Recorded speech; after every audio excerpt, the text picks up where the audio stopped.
Welcome everybody to our second panel today.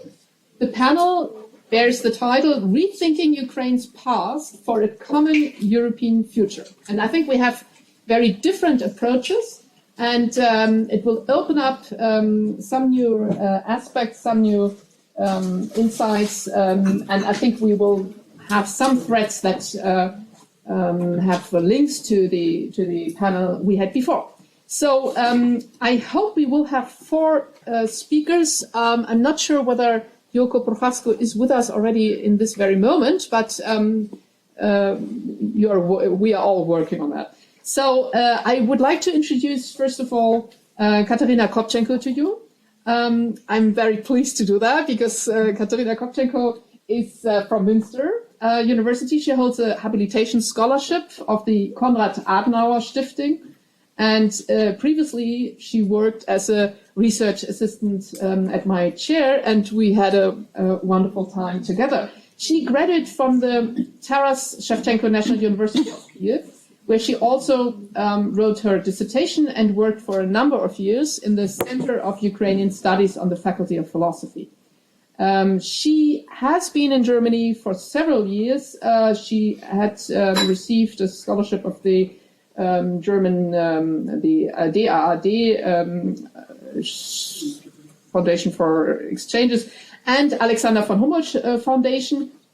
And from 2020 to 2021, she was a member of the project of scientific development of the digital interview collection, Forced Labor, 1933 until 1945, Memory and History at the Free University of Berlin.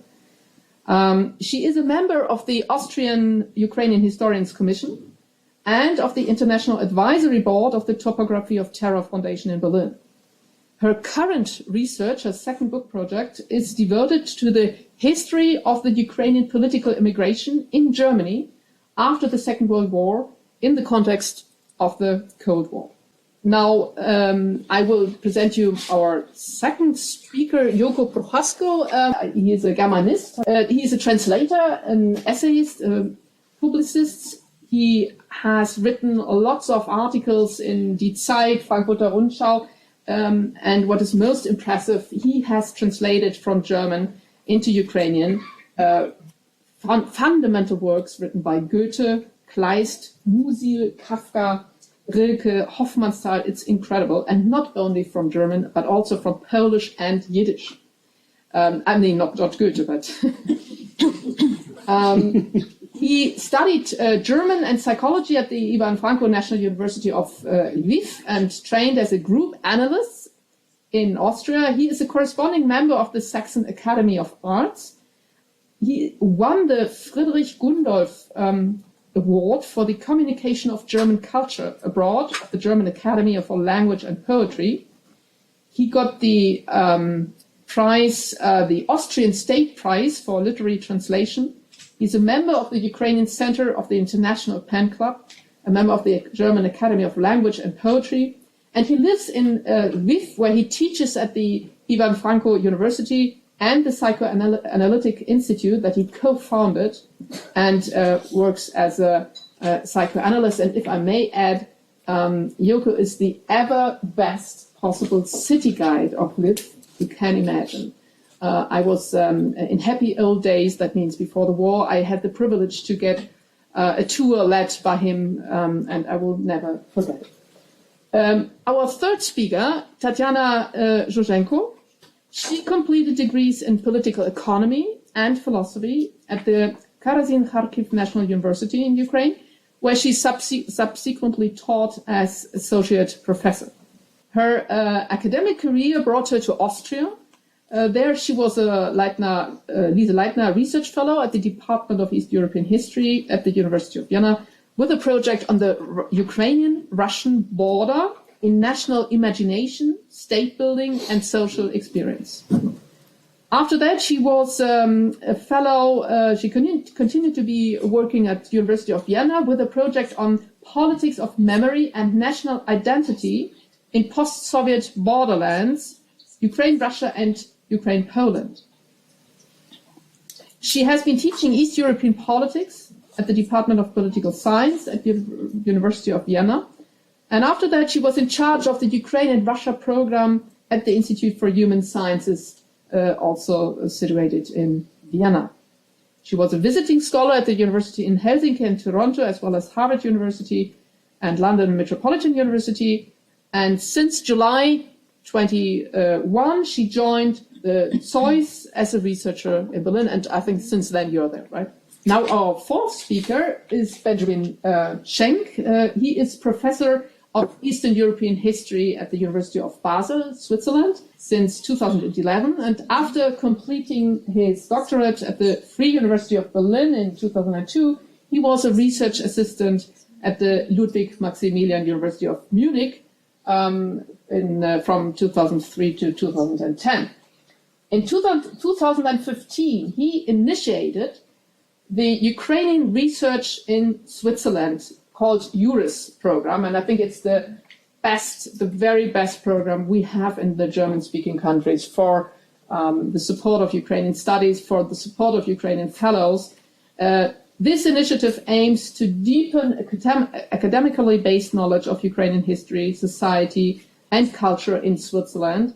It awards 6-month fellowships to scholars of Ukrainian studies. It organizes Ukrainian language courses, lecture series, summer schools, and workshops, and thus it strives to promote the national and international networking of Swiss Ukrainian studies. And I think we in Germany are all jealous that you have built up such a fantastic center. So now I've presented you this very interesting fourth speaker, and I will pass over the word to Kateryna Kobchenko, please. Thank you very much. We are discussing already the second day the role of Ukraine in the modern situation, also in the European past probably, and then really exploring for all of subject not only Eastern European history, the Ukrainian past or as a part of European one.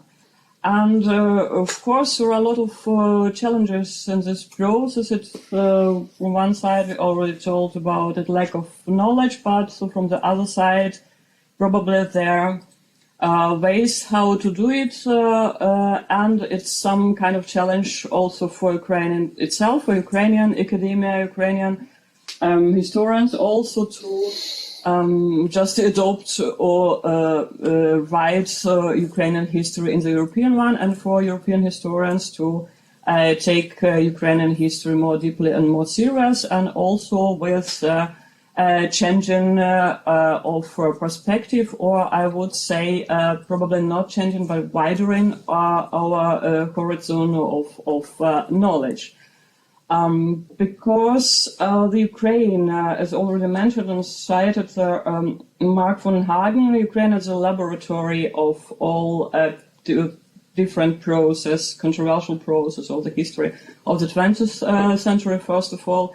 It's really a very good example, and Ukraine can be actually the first one in the different countries from the so-called post-Soviet space who could be taken seriously. And on the example of Ukraine, it can be take easier and make easier the way for the other countries with a similar or comparable experience from the 20th century. This process of rethinking of Ukrainian past, rethinking and integrating it to the common European memory space, historical space, is important and more important than we are still forced through Russian propaganda, forced to stay in some cliches, some patterns from the Second World War.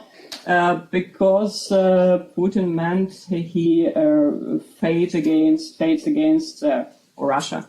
Not Putin, of course. It's the one of Putin himself. It's clear already, I guess. It's a fight against neo-Nazis and Banderists and so on. So it's just a rhetoric was from the Second World War. And so we're forced to deal with this past too, and probably we cannot also interpret our situation before this retrospective of the history of 20th century and the history of the Second World War II, of course, because some very important unsolved problems and discussive questions are still allowed for the propaganda and to repeat some cliches and stay in this pattern of thinking.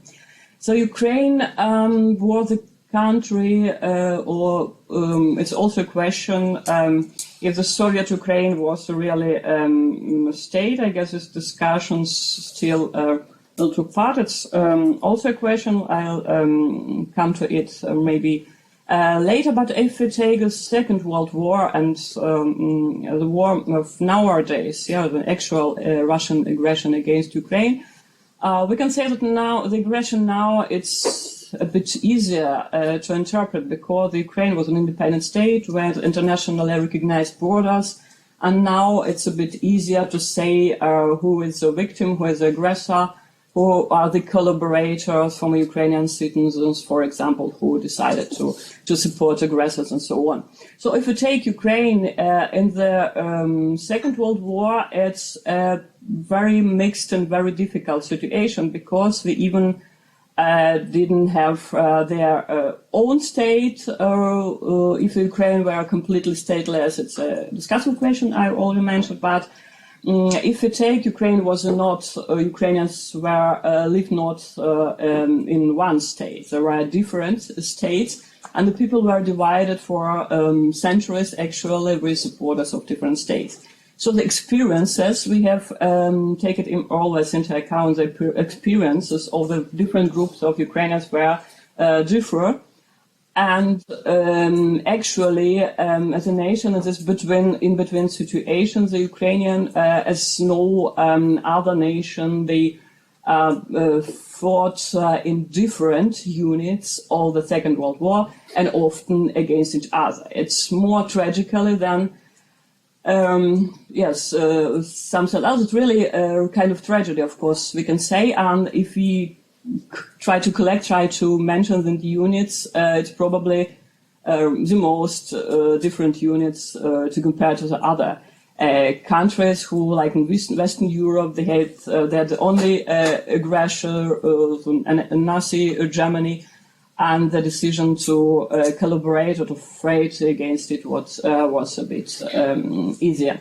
If you take Western Ukrainians, so their thoughts on the beginning of the Second World War interpreted the Soviet, the first Soviet occupation, then the second one. So if we want to change the perspective, we should really take consider the context and the situation where is certain regional point of Ukraine. So this trans-regional problems of this creation of common Ukrainian memory on the events on Second World War, it's also a big problem. So it's a challenge for Ukraine itself, and it's a challenge for Western academia. And the challenge is if we really could use only some model of memory and model of estimating of the historical events, and that just put it to Ukrainian reality. I want to say there are some Ukrainian scholars that mean that there are already approved model of historical memory of approach to the Second World War in Western academia. Let's use it if you want to integrate to Ukrainian to European scientific space. But it's an easy way that did not take into consideration of the complicated realities. And sometimes this attempt to also to discuss the Soviet factor during the Second World War, it's also interpreted as an attempt to revise the military crimes and so on, but it's not the fact, actually, not from my side at least. But if you really want to see this panorama view of the Second World War and Ukraine and previous period and the period after it, we should take really the Soviet terror, and Holodomor was many times mentioned, but also the political terror, the repressions and Gulag, as a very important factor during and after the Second World War.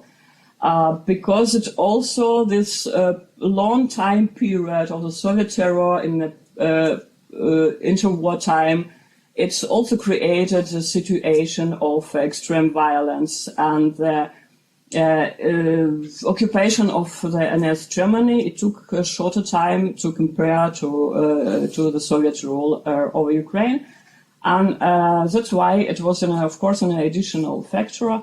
I don't want to make it simply, as it sometimes formulated, that Gulag against Auschwitz or Kolyma and so on, but we have no right to ignore this factor at all. Sorry, Kateryna, we have just 10 minutes for everyone, so could you maybe just sum up your... The second point of my speech adds also some revision, rethinking of the Soviet history, because it's also for a long time the Soviet Union was interpreted equal to Russia, actually, and now if the right attempts took place to take Ukrainian separate, but in many cases, I registered myself, scientists just use approved and just only known for them Russian classes. And not only scientists, of course, but at the beginning of war, just a very simple example, not from academia, but from public area journalists. Yeah, on the beginning of the full-scale aggression of Russia, Ukrainian scientists in Germany and me too were asked by German journalists very often, to give an interview to explain what's going on. And some radio from Leipzig called me, and a first question was why Ukrainians fight. Why they resist at all? they couldn't recognize it. And the second question was, but Putin means the Azov regiment and so on, this neo-Nazis. And Putin means, and I had to comment Putin actually ideas to attack Ukraine. And after third question like that, I asked if you will comment Putin's statements or the reality as it is. So that is a problem with Russian glasses, and we already mentioned it yesterday. To study the Soviet past, now not from below, from the periphery, or maybe from the point of view of former Soviet republics, it's very important, and the Ukrainian example could open the way to do the same for the other countries from post-Soviet space.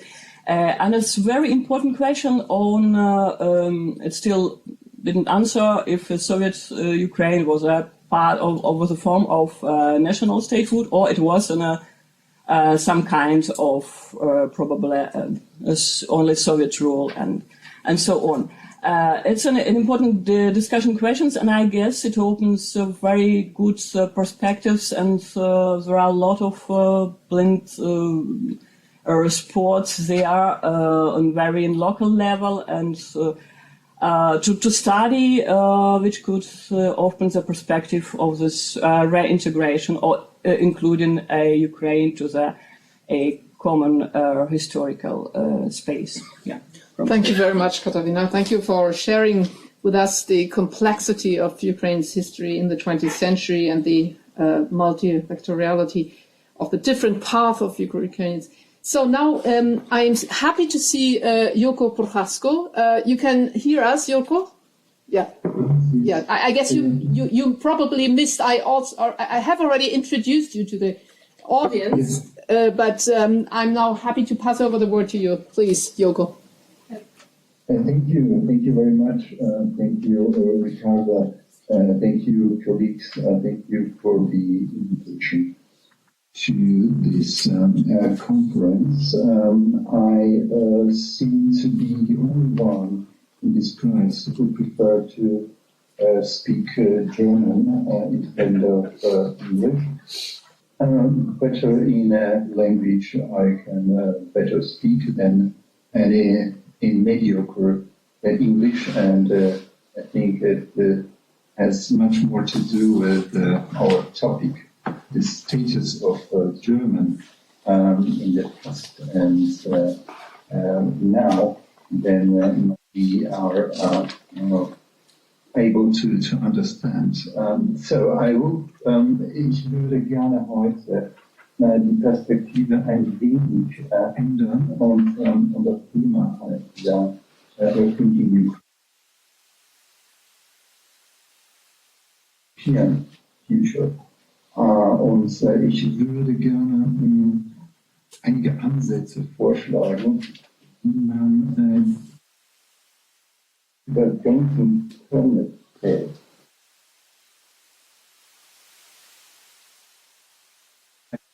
Die Europa und die EU sind ungeheuer komplexe Angelegenheiten und das uns und die Ukraine und die EU-Verbindungen sind auch ungeheuer und vielfältig. Ja, heute nur einige sehr, sehr wenige Aspekte. Ich würde heute von einem Aspekt der EU sprechen, nämlich EU als Friedensprojekt, in Anführungszeichen und auch ohne Anführungszeichen, und warum es nicht so richtig gelungen zu sein scheint, zumindest sehr, sehr gefährdet und sehr fragil, und was das auch mit der Sicht auf die Teile Europas zu tun haben könnte, wie die Ukraine. Und ich würde ein wenig über die Gründe sprechen, warum solche Teile Europas, wie die Ukraine eben, von der EU verkannt und verfehlt wurden, warum sie eher als Störung und Belastung und nicht als Stärkung, Erleichterung für das Europa gesehen werden konnten. Und ich nur wiederum auf zwei Aspekte eingehen, die wesentlich erscheinen, aber natürlich nicht die einzigen sind. Wie schon in der EU-Konstruktion immanent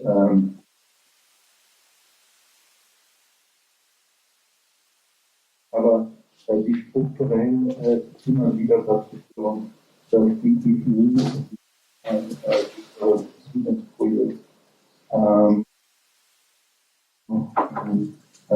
wirkliches Integrationsprojekt für Europa.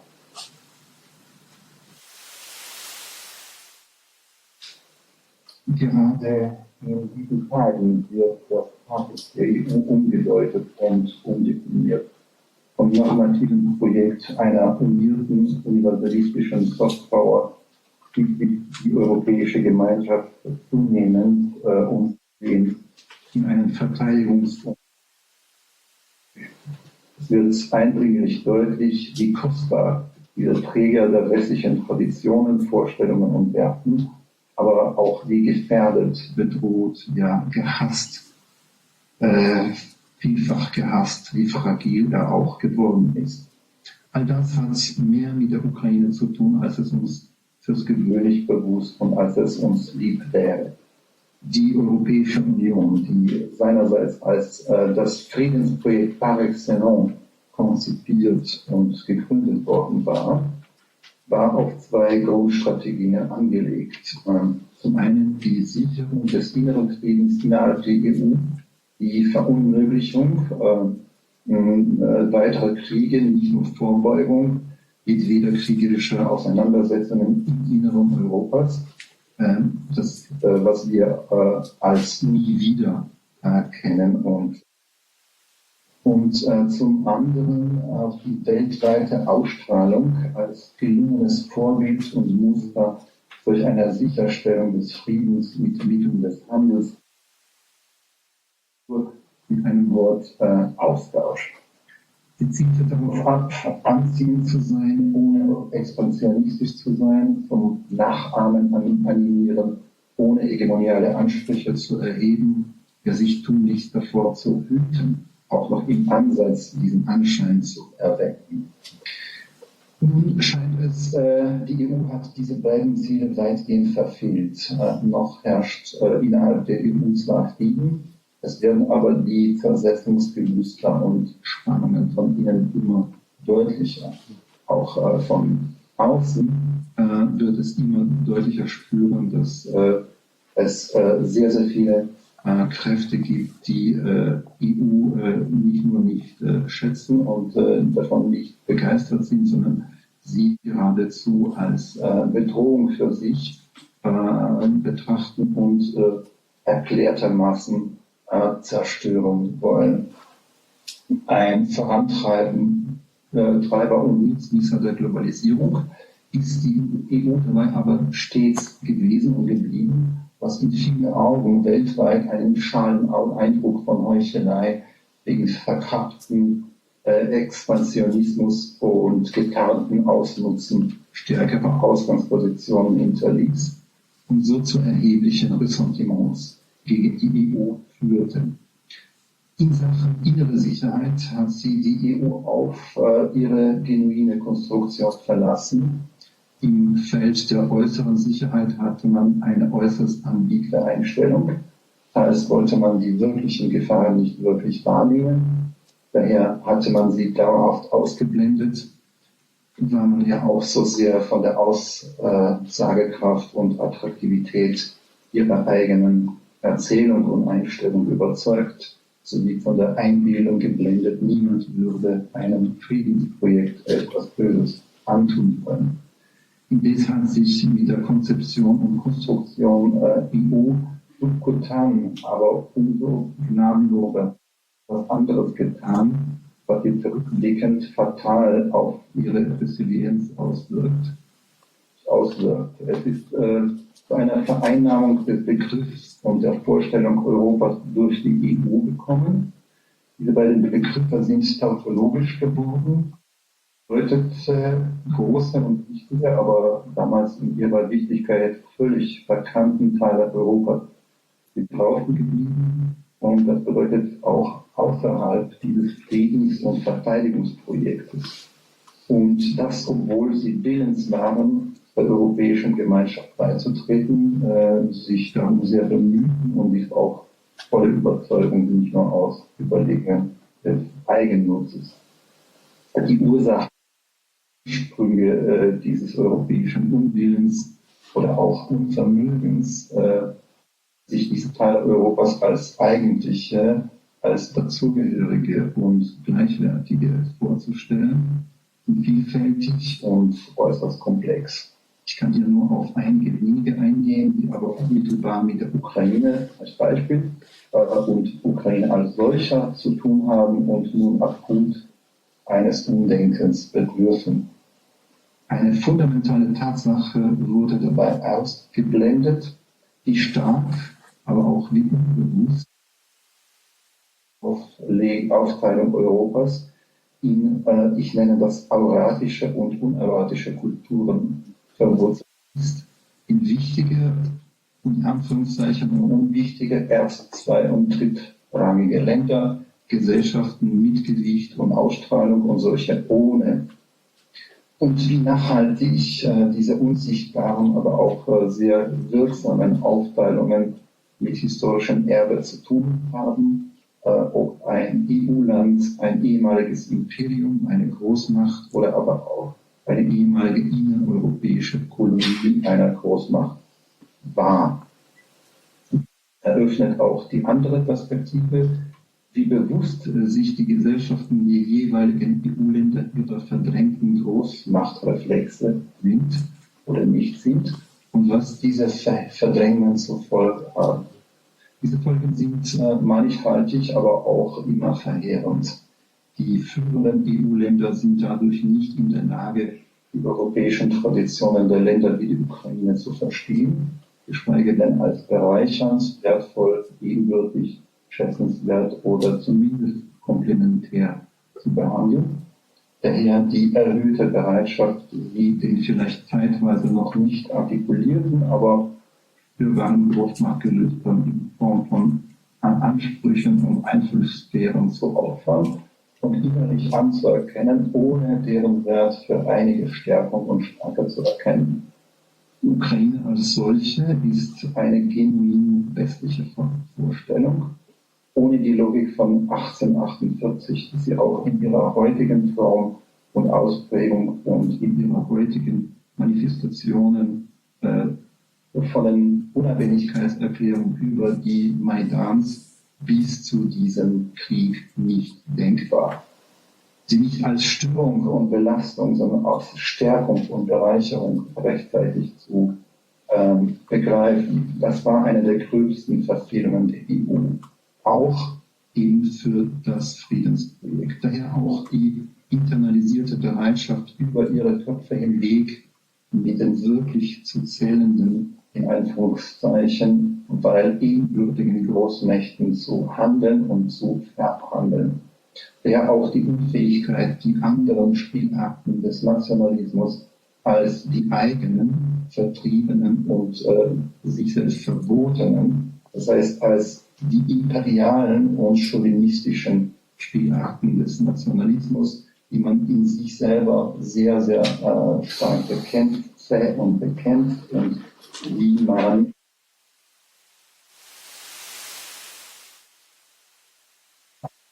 kommenden Katastrophen in sich selber erklärt hatte, nachzuvollziehen und zu würdigen. Diese Länder vertreten nämlich den befreienden, anti-imperialen, emanzipatorischen und nicht inklusiven Nationalismus, nicht exklusiven Nationalismus. Heute hat all das schwere Folgen für den Frieden in Europa. Große Teile Europas sind nicht integriert und äußersten existenziellen militärischen Gewalten ausgesetzt. Innerlich ist die EU auch äußerst gespalten, einer überzeugender Plausibilität wahr von inneren Konflikten und Sortiments zerrissen und nun auch noch von immer akut Proport derjenigen, die ein vereintes und vereinigtes Europa nicht wollen, nimmt stets auch innerhalb der EU selbst zu. Die Fähigkeiten zur Selbstverteidigung sind entweder sehr geschwächt oder gar nicht mehr vorhanden. Es kommt es gerade deshalb auf eine beispiellose Einigung an. Und das nicht durch den inneren Eros, es ist mir vollkommen bewusst, dass es genauso wie das Böse im Panel vorhin auch kein akademischer Terminus ist. Dennoch benutze ich das jetzt. Nicht nur durch den inneres Eros bewirkt werden konnte, durch einen Einigungswillen muss nun notgedrungen angesichts von äußeren Gefahren bewerkstelligt werden. Um dies zu erwirken, muss Europa eine tiefgreifende Auseinandersetzung über die eigene Uneinheit und deren Ursachen wagen, um sich selbst bewusster und verständlicher zu werden. Und es muss nicht nur vom ukrainischen Friedenswillen und Verteidigungsbereitschaft lernen, sondern diese jetzt schon als ihren genuinen Anteil anerkennen. Die Europäische Union hat ihren Anfang in pragmatischen, nicht erotischen Motivationen. Sie sollte ein Friedensprojekt werden, nach innen. Außen gab es sich friedlich und erwartete entweder keinen Hass oder delegierte die Belange einer potenziellen Verteidigung auch größtenteils nach außen. Nun, dass sich die Europäische Union bitter eingestehen muss, sie hat Feinde vernichten wollen, wird es durchdringlich deutlich. Eine gute Selbstverteidigung ist ohne die innere Überzeugung vom eigenen Wert und ohne den Willen und die Lust, eins zu werden, nicht möglich. Die Einigung ist notfalls durch die äußere Gefahr möglich. Es wäre aber viel sicherer, wenn sie sich auch aufgrund von inneren Anziehungen und Überzeugungen einstellen könnte. Und dieser Plausibilität, dieser Selbstverständlichkeit des Einsseins stehen viele strukturelle inneneuropäische Unwägbarkeiten im Wege. Europa muss selbst verstehen, wozu es für sich selbst gut ist. Nur so kann es überleben. Danke. Thank you very much, Jurko, and I think we all felt how deeply intertwined are your thinking between psychoanalytical thoughts and literary and political analysis. So this was, I think it gave us deep thoughts for our further discussion. Now I pass over the word to Tatiana Zhurzhenko, please. Thank you very much. Thank you for the invitation to this very interesting event, which has been a challenge for me because I'm neither a historian nor I'm in peace and conflict studies. So I was kind of struggling with my identity here. Although I must say I worked a lot with historians, and my first host in Austria was Institute for East European History, just because nobody else was interested in Ukraine 20 years ago, only historians. And also I have been working in memory studies kind of field and teaching also courses related to memory politics. And I have been affiliated with the political science department at the University of Vienna for many years. So in a way, I'm somehow in this academic borderlands. So I'm coming from all kinds of borderlands. And I thought probably me and Jurko are the only Austrians here, although for different kind of Austrians. So I would speak from like drawing on my kind of 80 years experience in Austrian academia and rather short experience in German academia. In the first part of my statement, I would like probably try to compare Austrian and German cultures of remembrance and related public and political attitudes to Eastern Europe, Russia, and first of all, of course, to Ukraine. And my first point would be memories of imperial/colonial past. So we started yesterday this discussion about decolonization. And in Germany, it's very interesting to follow this debate on the responsibility for German colonialism, as well as on colonialism and Holocaust. And Eastern Europe is somehow still like not very much part of this debate. Also, from the Ukrainian perspective, the Second World War was, of course, a kind of colonial war for Ukraine, right? But if you look at this decolonization debate from the Austrian perspective, you would immediately see that the legacy of the Habsburg Empire is seen in Ukraine as something positive, and there's kind of Habsburg nostalgia in especially in Western Ukraine. Of course, we can deconstruct this notion, but still, the notion of Austrian imperialism in this sense as something maybe positive. And when I arrived to Austria, there was a website called Kakanian Revisited.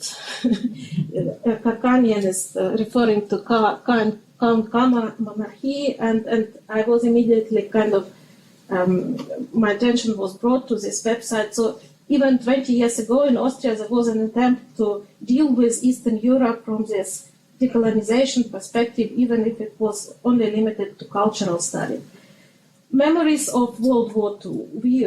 Of course, it's trivial to say in this audience, Germany's model of coping with the legacy of with the Nazi past, the responsibility for the Holocaust has been something like a model for Europe. And of course, when this debate arrived to Ukraine, and it was very much like a point of reference, Austria's post-war identity was, as we know, was defined as the first victim of the Hitler's aggression. So this kind of active dealing with the Nazi past came very late to Austria, and it creates also all kind of ambivalences. And in a way, this Austrian experience is probably closer to the Ukrainian one. This kind of delayed model of delayed dealing with these complexities. But I also want to end here because I was doing research on Soviet war memorials and the Soviet war memorial in Vienna, and I was looking also at Soviet war memorials here in Germany, how the role of the post-Soviet, like Russian-speaking Russian diasporas in kind of reinstitutionalizing this memory of the Second World War. And of course, we all see how after February 22, these memorials were appropriated partly by the Ukrainians and Ukrainian communities as sites of kind of protests against the Russian aggression. So it's a lot, I think, to look into here. Then the legacy of the relations with Russia.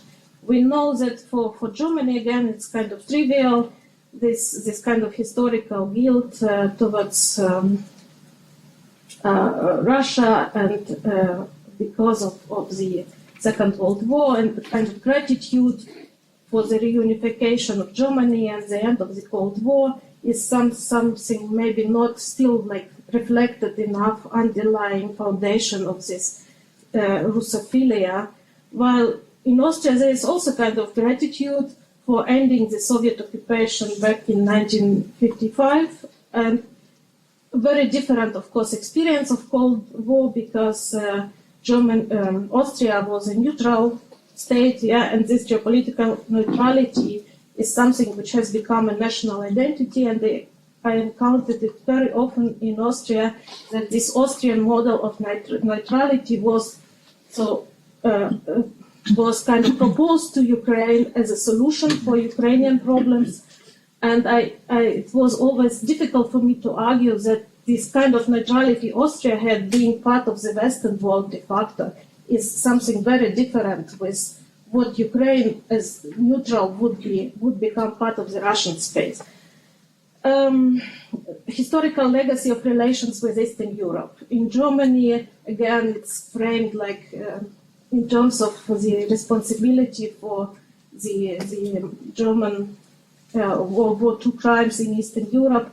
Of course, the German-Polish reconciliation, I think, has been central in how German society and politics is thinking about reintegrating Eastern Europe, and kind of the EU enlargement is seen or has been seen as a kind of Europeanization of Eastern Europe and kind of enhancing European security architecture in the East. In Austria, it's kind of much more organic understanding of Eastern Europe as post-Habsburg space. And also I would say this experience of the Yugoslav wars, they had a tremendous effect on Austrian public and the perception of Eastern Europe as a kind of space prone to nationalism, and the kind of something which was also projected on post-Soviet space, like this expectation that the dissolution of the Soviet Union will result in this kind of ethnic nationalism. Again, maybe Germany being as a co-founder, as a kind of moral pillar of the European Union, has different attitudes to Eastern Europe and to Ukraine, because in Germany this politics is somehow value-based, while Austria is a relative newcomer and a populist struggler in relation to many EU politics, and this also has an effect. And for both, actually, Eastern European, this kind of subaltern memory and this thesis of equal criminality of Nazism and communism is still something uneasy to deal with for various reasons. But the second part of my statement, I would like to say that Ukraine, as a subject of academic studies in Germany and Austria, has been seen mainly through three kind of lenses. The first is like the Russia lens. Ukraine as the de facto part of the Russian cultural post-imperial space, Ukraine as borderlands, and here I'm kind of in uneasy relationship with the historical studies and this discourse on Ukraine as borderlands, because I think in political discourses, borderlands is something which is often kind of applied to Ukraine as a kind of frame, as a discourse which denies Ukraine subjectivity. And I had my own experience with a German language journal. I wrote like a short blog for them in the very beginning of the invasion, and they gave it a title, The Tragedy of the Borderlands. And I was like, no, this title is not going to work. And the title I proposed, like, Ukraine fights for its European future. So this tragedy of the borderlands is something which is a kind of popular frame. Ukraine has been often seen through the nationalism lens, because Ukraine is a kind of product of the Soviet Union, so it's something which kind of de facto emerged and we have to deal with, and Ukrainians are, again, I don't know, I'm kind of outsider in this historical knowledge production, but I think this looking at, for example, at the Russian Empire as a multi-ethnic space is something which presumes that Ukrainians is just one of the ethnic groups in this Russian Empire, and this kind of ethnic label, so Ukrainians are just an ethnicity, is something which is not reflected enough, And of course, this kind of nationalism lens is reinforced by the perception of Ukrainian nationalism during Second World War and before and after, and the Nazi collaboration, and as I said, seen through the lens of the collapse of Yugoslavia as a kind of caused by the rise of ethnic nationalism. The third lens is the lens of Eastern Europe as other Europe. Europeanization, EU integration is seen as a civilizing mission, which includes, of course, democratization, overcoming corruption, coping with the past. And here Ukraine is somehow in the very end of this list of those countries who still have to do their homework. And in general, Eastern Europe is seen as a kind of, I would say, poly-crisis region. So it's seen through the lens of permanent crisis, or even we talk about kind of this multiple uncertainties in Europe, but Eastern Europe, it's like uncertainty in second degree or third degree, right? So neoliberalism, cultural, religious conservatism, populism, these are all challenges which are frequently discussed in relation to Eastern Europe. And Ukraine is part of this poly-crisis region, or even adds like a next dimension to this crisis. I was just invited to give a lecture to such a Ringvorlesung, Eastern Europe as a poly-crisis region. So for me, it's like, it's rarely seen as a success story, but usually as a poly-crisis. Tatiana, please be short, because we have another speaker and then sometimes... Yeah, I can just stop here. Oh, sorry, no, I didn't want to cut sharply. No, I have like the third, maybe briefly, and the very kind of like, in terms of informal short statements, I could reflect on how the Ukrainian, how the Russian full-scale invasion has changed, what it has changed and what it has not changed in Germany, Austria, and Europe in relation to Ukraine. And one point, what has changed is Ukraine is seen very much as a victim of unjustified aggression, and this kind of symbolic support and solidarity found itself, for example, in the recognition of the Holodomor genocide by many European parliaments, something which was very kind of ambivalent actually unimaginable before on such a scale. So this has changed. Understanding of the neo-imperial, revanchist and expansionist nature of Russian politics and the scale to what extent Russia instrumentalizes memory and history in this war is, I think, a kind of new revelation, yeah? Because before, we often discussed how this memory is instrumentalized by East European countries, but Russia was like as if they had all the right to interpret their own history, like in their own terms, was really criticized, this kind of imperial. And decolonization debate, this is something I already mentioned, but probably the last point, the complexity of Eastern Europe as a region of solidarity. What we learned in the last year and a half is how these overlapping legacies of the past conflicts, economic interests, and security concerns is actually consolidating Eastern Europe, but at the same time,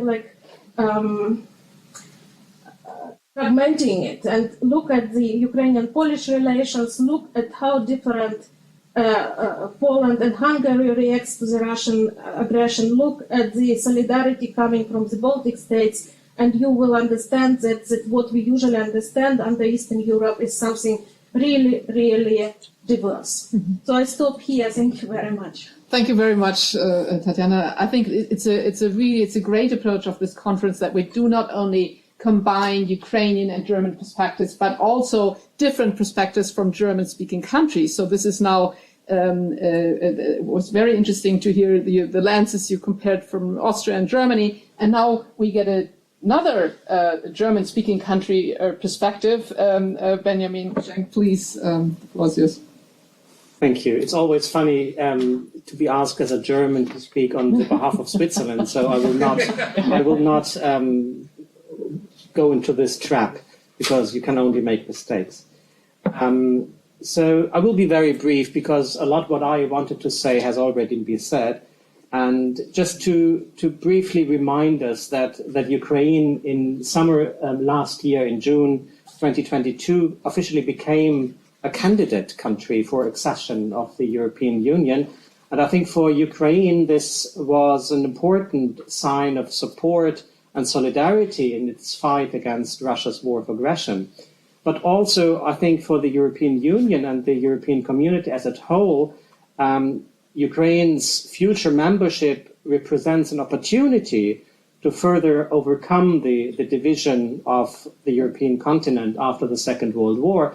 And I think Jurko Prochasko has reminded us of this philosophy and of the idea of the European Union as a project of peace in Europe.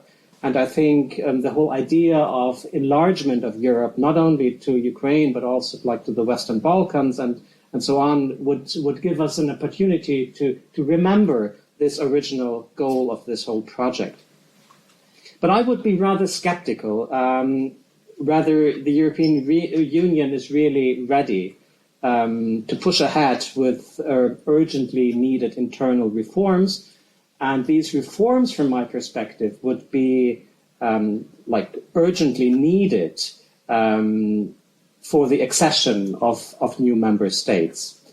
And as I think probably most of us would agree that the internal state of this community of 27 states does not give much cause for optimism at present. And I could not agree more with what Jurko Prochasko has said about the current state of the European Union, also referring to the internal conflicts that we are facing like almost every day.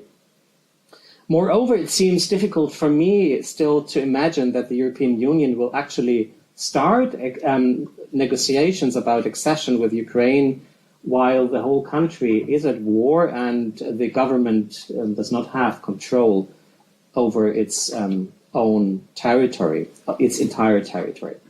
So I would be rather pessimistic concerning this whole idea of Ukraine becoming part of the European Union in the near future. But despite these bleak political prospects, I think the integration of Europe into our mental maps, not only into the real political maps of Europe, can and should be vigorously promoted and pushed forward. And I think we don't have to convince Ukrainians that Ukraine is part of Europe, but I think we as members of European societies or Western and Central European societies, we should make our homework and engage more with Ukraine's history and culture, and adding an important chapter to the historical narrative of Europe as a space of shared culture and experience, and also taking into account what Ukraine could contribute to this narrative on European history. And the name of Mark von Hagen has already been mentioned by Kateryna Kobchenko, who a long time ago presented Ukraine as a laboratory and cultural crossroads, where the history of coexistence and mutual influence of different ethnic, religious, and social groups can be studied par excellence. So, to imagine the history of Ukraine as a microcosmos of what we can call European history. And later on, Philip Thea and Georgi Kasyanov have developed this idea even further. And I think we don't have to reinvent all what has been already said on this topic. So, and also linking to what Jurko Prochasko has already said, I think Ukraine has made or can make important contribution to our narrative and also to our idea of European history. And especially, for example, for the narrative European history, a continent where people strive for free and democratic forms of coexistence. And I think the whole idea of Cossackdom and the fight of Cossacks to fight for a democratic forms of coexistence and can be included very nicely into this narrative of Europeans fighting for freedom and democratic ways of rule.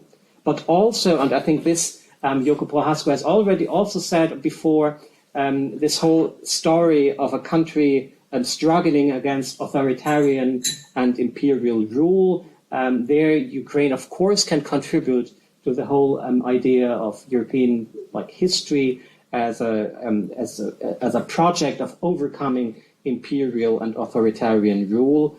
And I think I could not agree more with what Jurko Prochasko had said about these two different forms of nationalism, and that we should again, reconceptualize our way of speaking about nationalism, and also embrace this idea of nationalism overcoming imperial rule. So this movement of liberalization.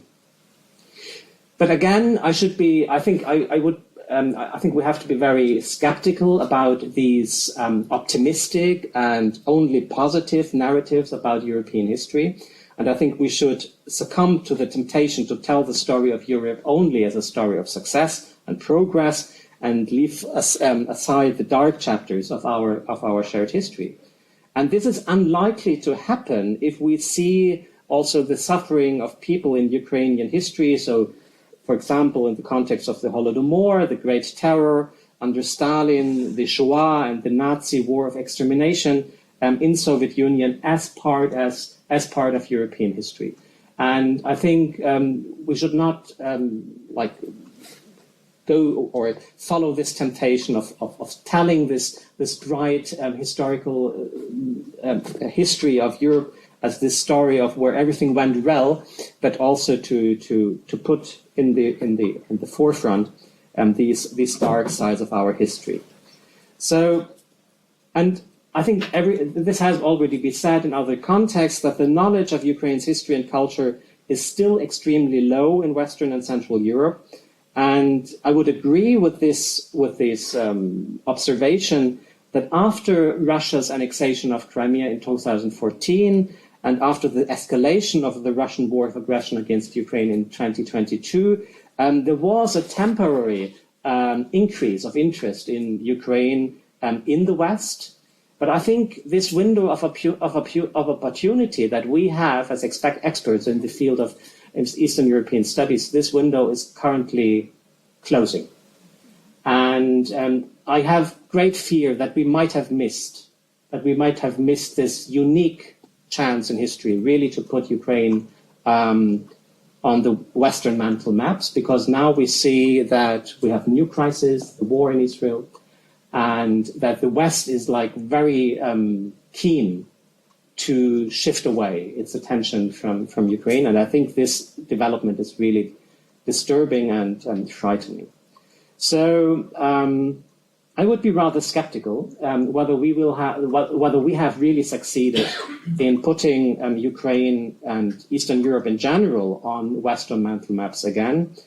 And it starts with the fact that to this day, often the Ukrainian people are often denied its own agency in public perception. The country is merely described as a plaything of foreign powers. Tatiana Zhurzhenko has just talked about these three frameworks of how we frame Ukrainian history.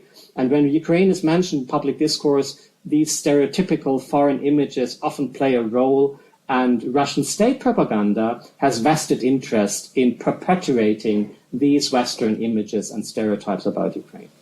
So, but still, I think the integration of Ukrainian history into the historical narratives about Europe in general and Eastern Europe in particular is not least the task of us, like Western experts on Eastern European history and Eastern European studies.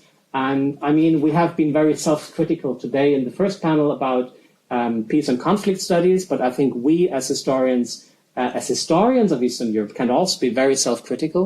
And for example, there are new publications, like last year we celebrated the 100th anniversary of the foundation of the Soviet Union. And there are new textbooks on the history of the Soviet Union. And I find it personally scandalous to read these books from well-known German, American historians writing about the Soviet Union, and still in 2022 neglecting the importance of Ukrainian history, neglecting the importance, for example, of the Holodomor for better understanding the history of Soviet Union. And I think we still, even in our small scientific community of Eastern European history, haven't really done our homework. And I find it really frustrating that there is still so much to be done. And actually, I'm quite speechless concerning these mistakes. So, but just to conclude, and this is my last remark, I still think that the only way that we really can make a difference is to put the history of Ukraine on the curricula of our universities. I think the only chance is to to invest in teaching at our universities. So not only to stay here among us and talk to colleagues and our peers, but really to invest in dialogue with the next generation of students and PhD students. I think this is the only hope we have. And I think we have to be aware that we must not revive historical narratives of the 19th century, but what we have to talk about the history of Ukraine, but also other regions of Eastern Europe, regarding all these reflections that we have about transnational history of entanglement, and I mean this should be clear from the very beginning.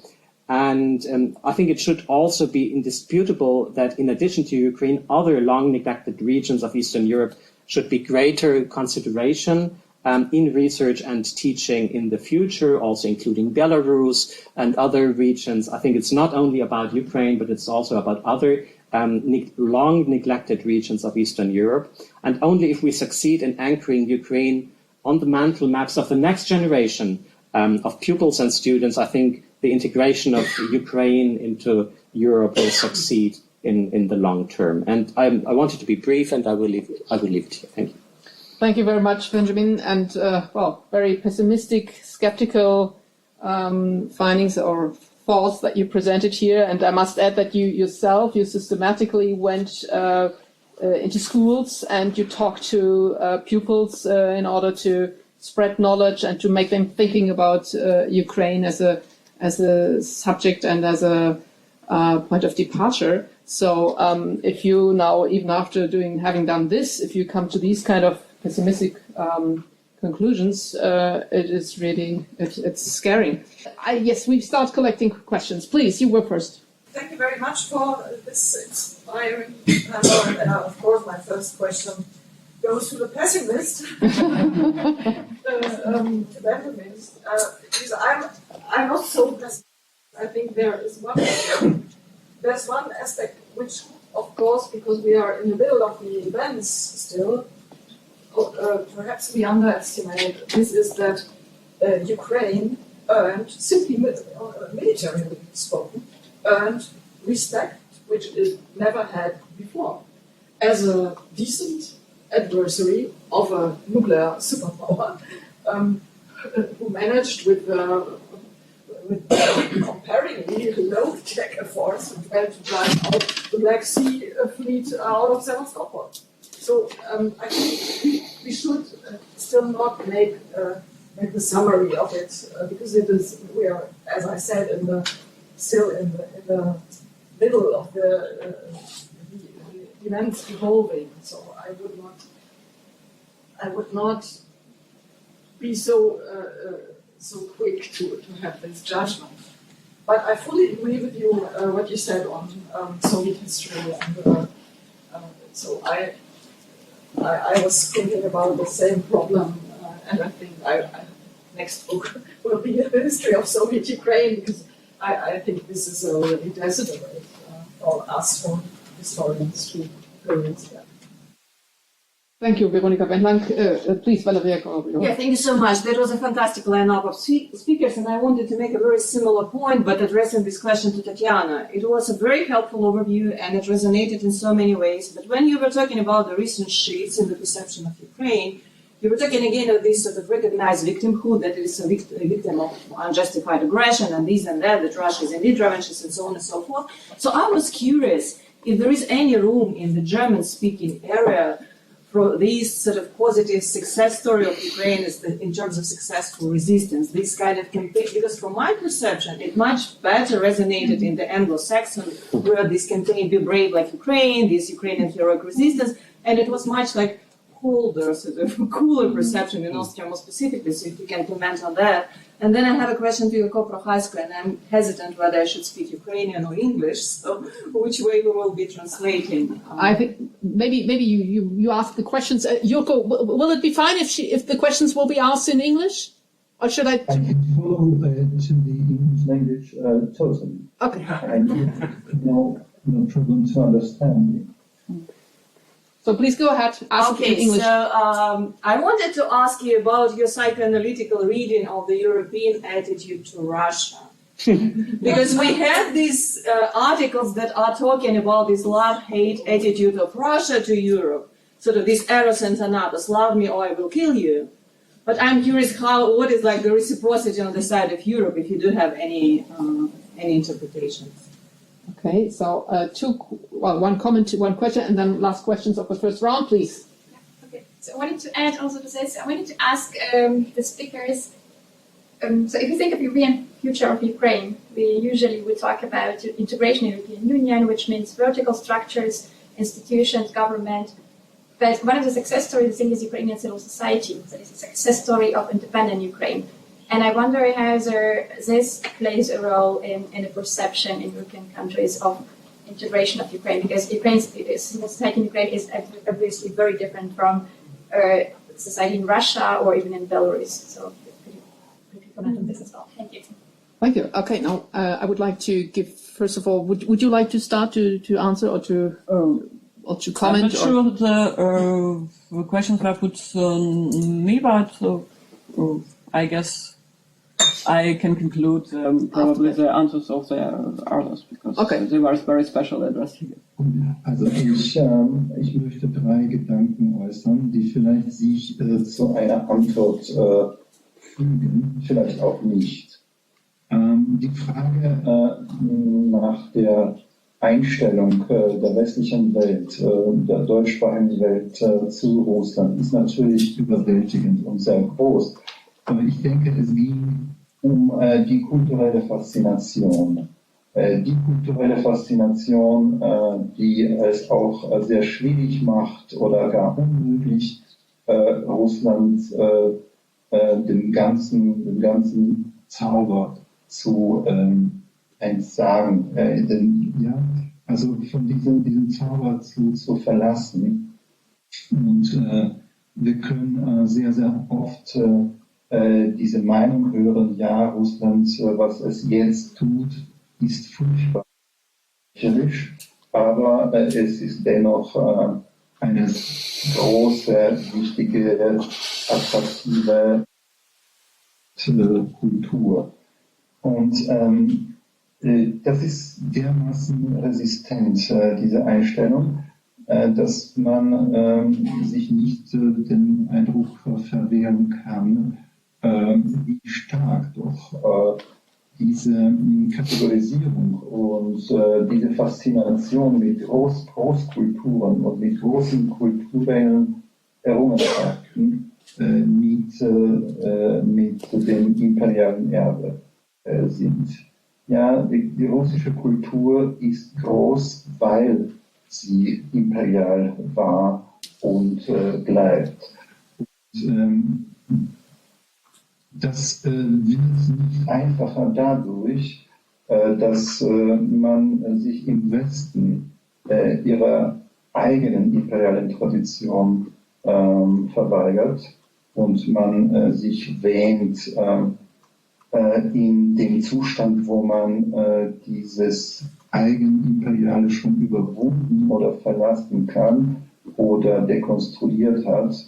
Umso größer wird dann, glaube ich, die Gefahr, einer anderen imperialen Größe zu verfallen, wie das auch regelmäßig im Fall der russischen Kultur der Fall ist.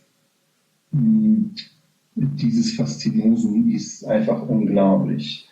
Und das führt mich zu einer weiteren Bemerkung und ich möchte mich dann auch auf das, was in der Diskussion gesagt wurde, anschließen. Freilich, natürlich stimmt es, dass das Kenntnis und das Verständnis der Ukraine viel zu ungenügend, viel zu gering ist und das ist auch die größte Chance, die sie endlich auf die Mental Map des Westens anzubringen. Nur es ist gerade deswegen so schwierig, weil für die meisten westlichen Europäer die Ukraine mit ihrer Geschichte und mit ihrer Kultur zu wenig attraktiv erscheint. Und dieses zu wenig Attraktive, dieser mangelnde Eros hängt für mich auch sehr stark mit der Vorstellung einer Zweitrangigkeit dieser Kultur zusammen. Und diese Zweitrangigkeit wiederum ist ein Reflex der Vorstellung, nur große imperiale Kulturen können wirklich erotisch sein, können wirklich groß universalistisch sein. Und dies führt mich dann zu dem Verdacht, dass diese Sache des Näherbringens der Ukraine sich viel, viel mühsamer gestalten wird, als es uns lieb wäre. Und schließlich möchte ich noch auch eine innereuropäische, das heißt eine EU-Perspektive jetzt ansprechen und sagen, es ergeht nicht nicht nur den Ländern wie die Ukraine, die sich außerhalb der EU befinden, sondern auch, das gilt auch für die Länder innerhalb der EU, wie Mazedonien und Slowenien, Dänemark, die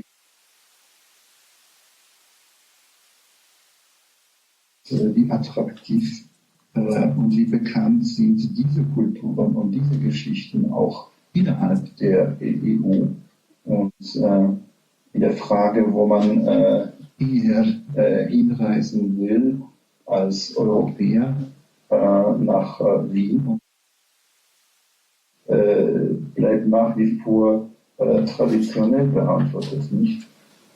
Das heißt, ich denke, das ist auch, und das war eben ein Teil des Pathos meines Beitrags, es bleibt eine große, meist unerkannte, verdrängte, unangestandene Spannung innerhalb der EU selbst, die auch nicht dazu beiträgt, dass sich die EU als etwas Ganzes, als eine wirkliche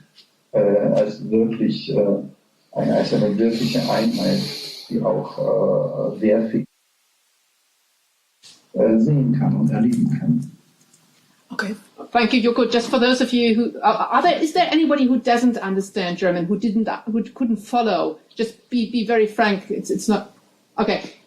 Some of it. So just very short. Jurko's basic argumentation was to say that there is a great danger that the Western Europe, or those countries, member states, Western member states of the European Union, have not overcome their own imperial. They have overcome their own imperial past, but they are still are attracted by the imperial culture of Russia. So it is a kind of fascination for the imperial that makes them be very sympathetic with Russia. So the reason is that they still haven't come to terms with their relationship to the imperial.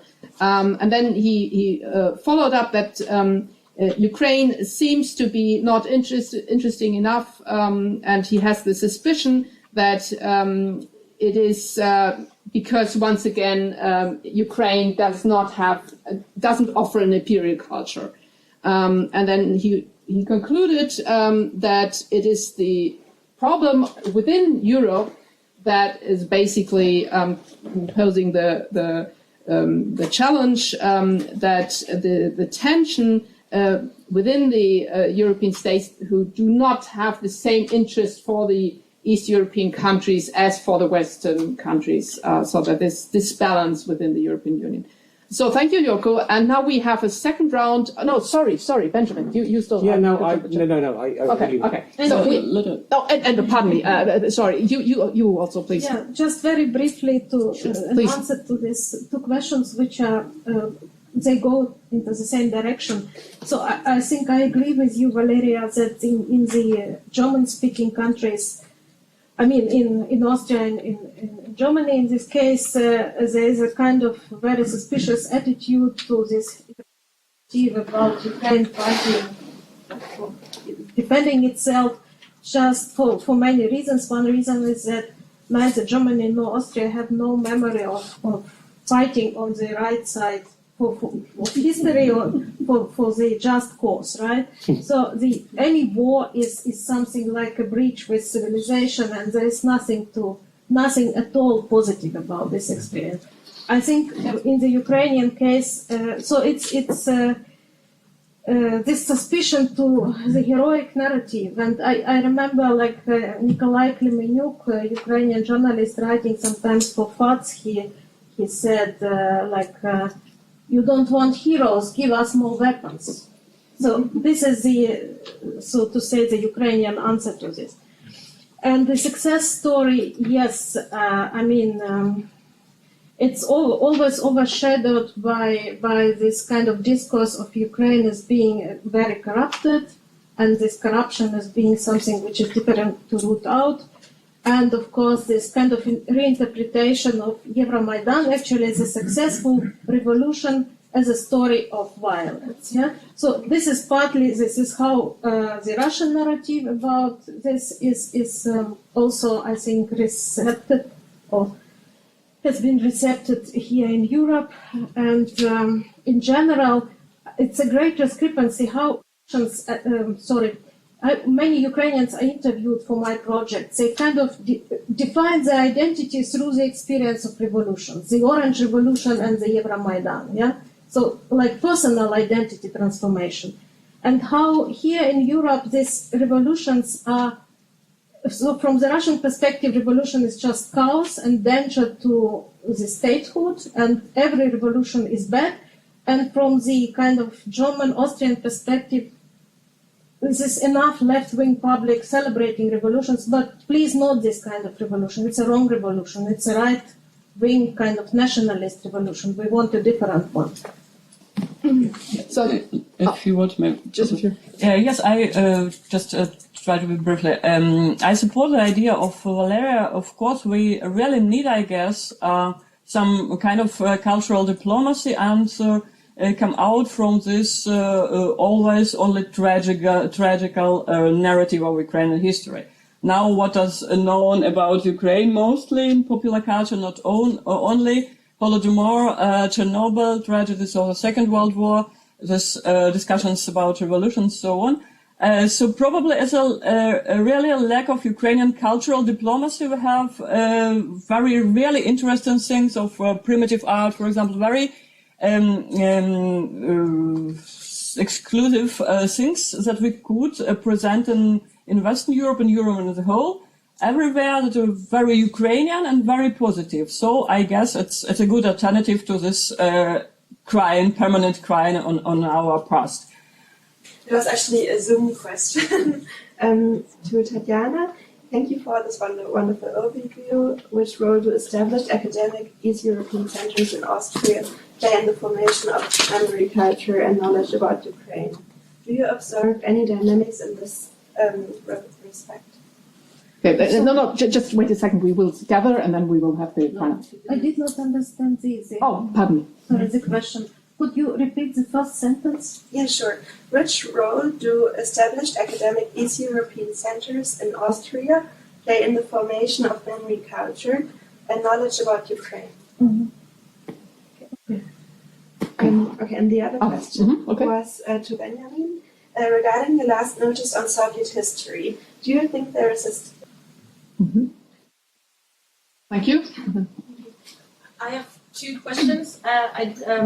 One is to Jurko Prochasko, and it's: do you think imperialism is taking us far enough? Because I wondered in how far we need to talk more about. Because I completely agree with your point, but on the other hand, we have countries who were large imperialist empires like Belgium and the Netherlands who are not necessarily included in this narrative. And I wondered in how far we need to talk about economic imperialism and whether that would make a difference, or in how far you think about integrating this. And then I had a question to all of you maybe, and I don't know whether we get to maybe discuss it later as well, but we've been talking so much about how the European attitudes towards Ukraine and in how far they might have changed over the last years. But do you feel there's a change on the Ukrainian side as well? I'm not talking about pro or less European, I'm talking about the kind of Europe you envision for the future, like the kind of Europe you'd want to join, whether that has changed over the last years. Thank you. And then I have myself on the list. I would like to face you with thoughts I just got to hear from a highly educated intellectual professor for medieval history, and he said, well, I never want to have Ukraine within the European Union. He's from Germany. And I asked him, so why? And he said, well, we have enough nationalist countries now within the European Union, and there is we don't want to have it reinforced by another country now being so nationalistic. And of course, he was talking about Poland and Hungary. And we had this differentiation between different forms of nationalism. But in this case, in both cases, he did not talk about imperial nationalism, but about Poland first, Hungary first nationalism. So my question would be, what do you answer those people who fear that the very idea of the European Union, that it can only function once we are willing to postpone in the end, of course, it's not in the beginning of negotiations, but in the end, I would say mostly all the other member states right now are still willing to step back in favor of a common European solution. If we talk about the migration crisis, for example, this is a huge challenge for all member states, but we have always two member states who disagree and who are not willing to find a common solution. So this was basically the background for this statement, and I would like to hear, in particular, I would like to hear what our Ukrainian colleagues are going to say to this. So now we start in the order of our presentators. So maybe, Kateryna, would you like to start to answer all questions we had? Yes, it's good and complicated questions. Ukraine and the European Union, and Benjamin was also skeptical that Ukraine will be full a member of the European Union. I suppose it's true, such an attitude from the European Union. The Ukraine can stay a long-term candidate, like Turkey, for example, but with the other argumentation. So if we try to interpret it a bit wider, not the political or economical sense, the European idea is for Ukraine extremely important. As idea, as a symbol, one of the names of the Revolution of Dignity, it was Euromaidan. And it's not only about membership of the EU, you can believe it, because this position in between Russia and European, and this declaration of our belonging to Ukraine as a European cultural space, we are part of us, we are really this borderland who stay on the the fate for this European values and cultural face of Europe and so on. So this declaration is extremely important. So this cultural belonging and accepting Ukrainian is probably some kind more important than a political membership even. And this phenomena that more farther from the center of the culture and the civilization space, then more important became this idea of belonging to it. So Ukraine really needs to be recognized as a part of European space in the cultural and historical benefit, and needs support from Europe, because in a big sense it's of course Ukraine defending European values. Now the question is, Europe doesn't need Ukraine, nationalistic and so on. I guess a medieval professor should be interested in actual events a bit more, and just look on increasing of influence of AfD in Germany himself, and all this demonstration in Europe supporting Palestine and so on, anti-Semitic. And I imagine it could increase. So let us probably see and interpret the European Union not as a construction created once and forever.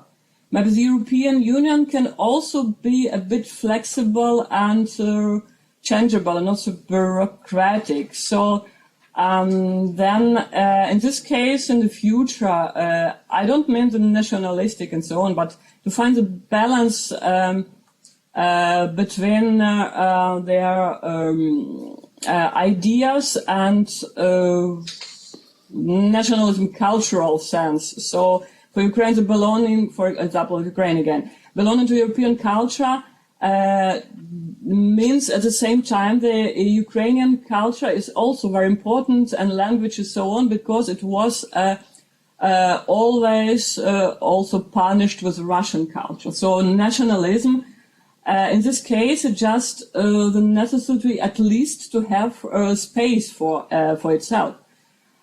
So it doesn't mean the domination and so on, but to right to be just Ukrainian, and maybe it's a bit different interpretation of the nationalist, because now we also shouldn't use the pattern of the nationalism from the Second World War, and no way ethnic nationalism, but just a modern meaning of the state and citizenship. So Ukrainian, according to Ukrainian legislation, Ukrainian is a citizens of Ukraine of all nationalities. So we can just construct and support and develop further the Ukrainian multicultural state actually, and this a real laboratory of all possible ways and cultures and so on. So let us think. Don't let us think that nationalism is something frozen forever, and the same to the European Union. Let's stay in dialogue and communication and finding the very normal and healthy compromises, I guess. Thank you, Kateryna. Jurko. Auf welche Frage soll ich mich jetzt beziehen? Auf die aus dem Publikum? Ich habe leider nicht gesehen, wer sie gestellt hat, oder auf Ihre, Ricarda? Also auf meine, da freue ich mich, aber wir hatten noch, genau. Das war meine Frage. Julia Eichenberg, ich bin Historikerin in Bayreuth. Frau Eichenberg, ja, das ist natürlich ein größeres alle Phänomene mit einem. Could you speak up? Ein bisschen lauter noch, bitte, Jurko. Oh ja, das liegt nicht an der Lautstärke, sondern, glaube ich, an einem besonderen Winkel im Computer. Jetzt ist es besser. Ja, ja. Ja, das ist der Winkel. Ja, ich glaube, natürlich kann man mit einem Schema nicht alle Phänomene erklären. Nicht, dass dieses Schema ist kein Allmachtschema, das ist eine Orientierung, das ich jetzt gerade skizziert habe. Aber ja, natürlich sehe ich ein, dass es unterschiedliche Imperien mit unterschiedlichem Status auch innerhalb der EU heute sind. Und Sie haben Belgien und die Niederlande genannt. Also man könnte zu Belgien sagen, belgische Kultur erfüllt sich auch keiner sehr großen keiner großen Kenntnis. Ich würde auf etwas anderes schauen, zum Beispiel Hitler in die Niederlande einmarschierte und Niederlande okkupierte. Und als Hitler, als die Wehrmacht in Belgien einmarschiert sind, oder nach Frankreich, das waren vom Dritten Reich besetzte Länder, aber kam einem in den Sinn, die Existenz dieser Völker zu negieren. Die Existenz von Belgien, von den Niederlanden und von Frankreich in Frage zu stellen. Ganz anders als das mit Polen oder mit der Tschechoslowakei unter dem Dritten Reich der Fall war. Die sollten einfach verschwinden als Staaten, als Gesellschaften, als Völker und genauso wie jetzt mit der Ukraine aus russischer heutiger Perspektive der Fall ist. Die Ukraine soll es einfach nicht geben, die Ukrainer soll es nicht geben. Und das ist, glaube ich, schon ein Unterschied. Und das hat auch schon auch mit der imperialen Vergangenheit von Belgien und den Niederlanden zu tun. Und mit der Tatsache, dass sie zwar jetzt als schwächer und als Feinde vielleicht, aber irgendwie dann auch dazugehörig und ebenbürtig anerkannt werden. Dasselbe Norwegen zum Beispiel. Man kann nie auf die Idee, Frankreich in ein Distrikt zu verwandeln.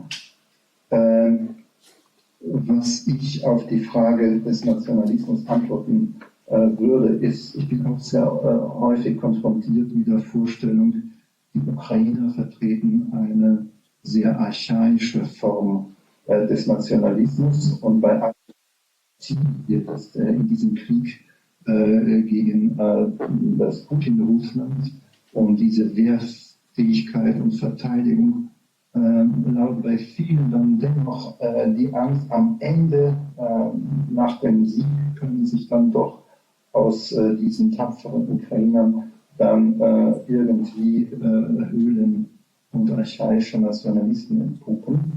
Ich denke, das hat eben auch zu tun. Einerseits ist es diese fehlende Kenntnis und fehlendes Gefühl für alle anderen Formen und Ausprägungen des Nationalismus als eben diese eigenen, die Großmachtnationalismen, die auf Expansionismus und Chauvinismus aus waren. Andererseits hat es noch eine sehr spezifisch deutsche Geschichte und das bezieht sich auf die Frage von vorhin, warum, so wie ich nicht verstanden habe, warum viel entspannter sind mit der Frage der ukrainischen Freiheitskampf gegen die Sowjets als die deutschsprachige Welt oder große Teile der deutschsprachigen Welt. Und dann, dass das damit zu tun hat, dass gerade die Deutschen mit ihrer Geschichte des Nationalsozialismus mit Teilen der ukrainischen Nationalbewegung zu tun hatten,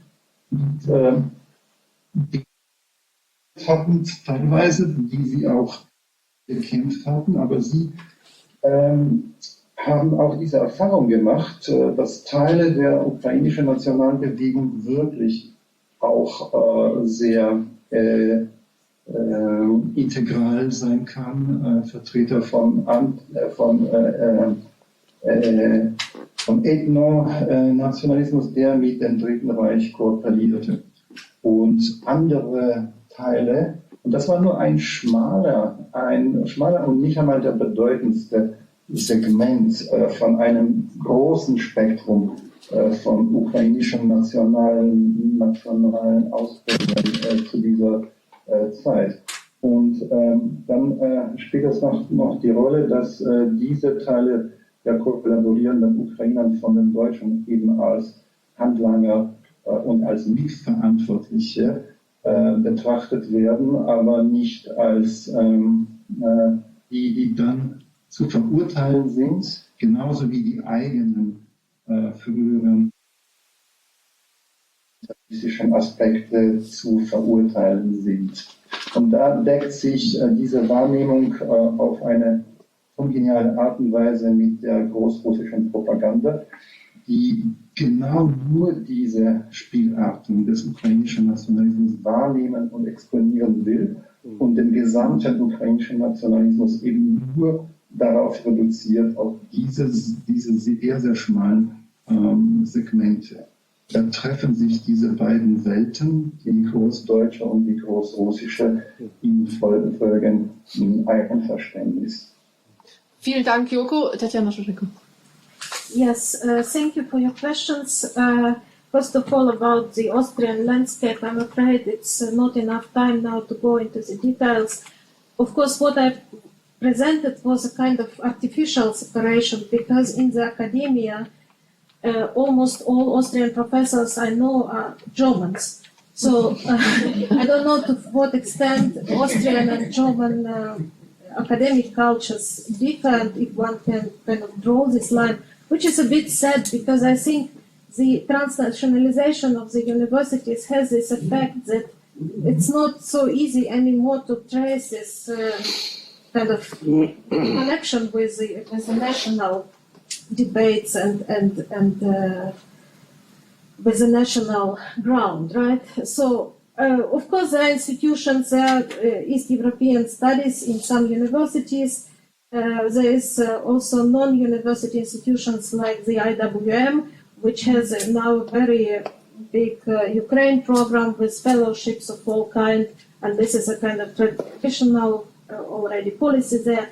So I don't know what can I say about the effect of this. Yeah, when I was like approached by journalists in the beginning of the invasion, I was really shocked by the level of ignorance about Ukraine. And this is after 8 years we tried to enlighten. At least journalists should know that things are more complicated than you just cut Ukraine along the Dnieper and there will be peace. Yeah. So I don't know.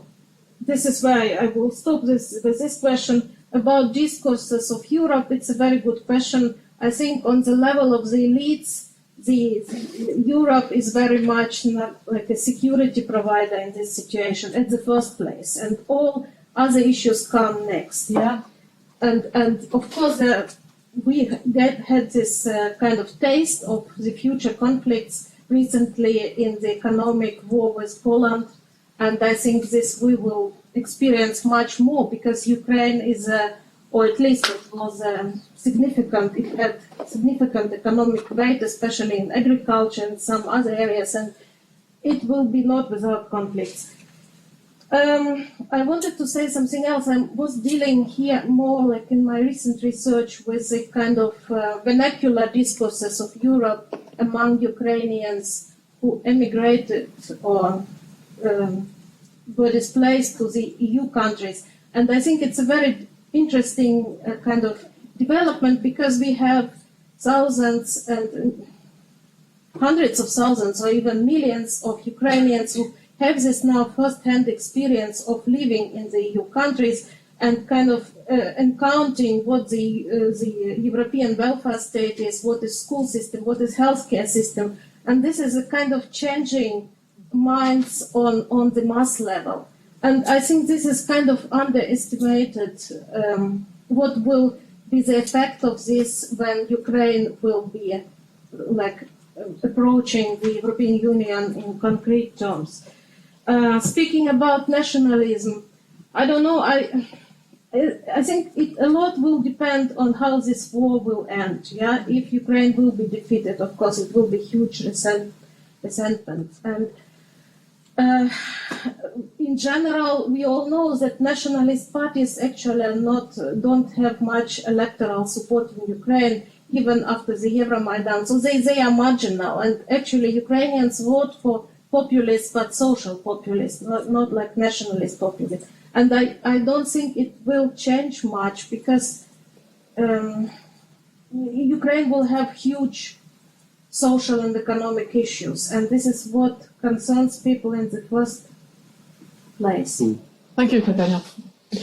I will be very brief because I had this question about the state of art in Eastern European history.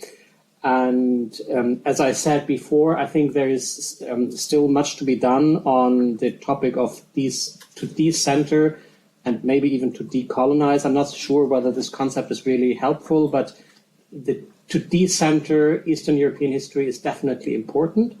And I think we have to do more in this field. And if we compare, for example, the German-speaking academia and the English-speaking academia, I think we have some less problems in the German-speaking academia because our field still is conceptualized as East European history. And this German term of Eastern European history gives us the opportunity to include other Eastern European regions and to decenter inside the field. Whereas, for example, in the US, we have a very strong tradition of Russian and Soviet history, and I think they have much more problems to accommodate and to integrate like other fields of Eastern European history into their curricula, into their programs, because they have been thinking of their field very much centering on Russia and also on the capital of the Soviet Union. So I observe, especially in the American field, a strong resistance from scholars who have been working in this field of Russian and Soviet history, and a strong reluctance really to change their perspectives and their mental maps. And I think there we have to differentiate between the American field and the German-speaking academia. And I think we have less problems in the German-speaking academia and Eastern European history. And this has very much also to do with the concept of Eastern Europe, I think, which is more flexible than other concepts, for example, in the English-speaking world. Thank you. Thank you, Benjamin. So now we have slightly gone beyond the time limit. I'm sorry about this. So I will not do any concluding remarks. And I'd just like to thank all discussants and all participants. Jurko, thank you very much for joining us online. And I thank the audience for listening all over the time.